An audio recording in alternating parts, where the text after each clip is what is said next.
బెంగాల్ విజయాన్ని శ్యామ్ ప్రసాద్ ముఖర్జీకి ఇస్తున్నామన్నారు బీజేఎల్పీ నేత ఏలేటి మహేశ్వర్ రెడ్డి. బెంగాల్ ప్రజలు బీజేపీకి పట్టం కట్టారన్నారు. ఈ విజయంతో శ్యామ్ ప్రసాద్ ముఖర్జీ ఆత్మ శాంతిస్తుందన్నారు. డబుల్ ఇంజిన్ సర్కార్తో బెంగాల్ అభివృద్ధి చెందుతుందని తెలిపారు. మహారాష్ట్ర, ఢిల్లీ, బెంగాల్లో బీజేపీ గెలిచిందని, రాబోయే రోజుల్లో తెలంగాణలో కాషాయ జెండా ఎగరేస్తామన్నారు మహేశ్వర్ రెడ్డి. ఈ నెల 10న ప్రధాని మోదీ తెలంగాణకు వస్తున్నారని, తెలంగాణ ప్రజలకు మోదీ గట్టి సందేశం ఇస్తారని కూడా అన్నారు.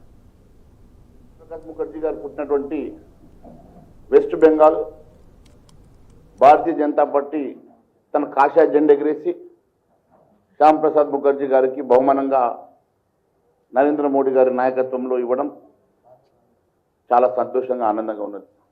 అనేక మంది ఇన్ఫిల్ట్రెంట్స్ J2 అయినటువంటి ఆ ప్రాంతాన్ని ఈరోజు భారతీయ జనతా పార్టీ ప్రభుత్వంతో, డబుల్ ఇంజన్ సర్కార్తో అన్ని సమస్యల పరిష్కారం జరుగుతుంది. ఖచ్చితంగా మొన్నటికి మొన్న మహారాష్ట్రలో, దాని తర్వాత ఢిల్లీలో,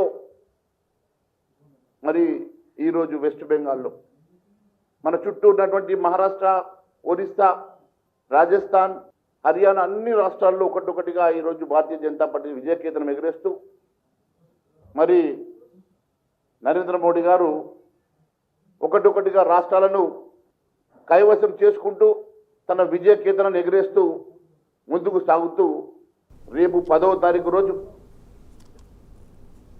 ఇక కేరళంలో కాంగ్రెస్ సర్కార్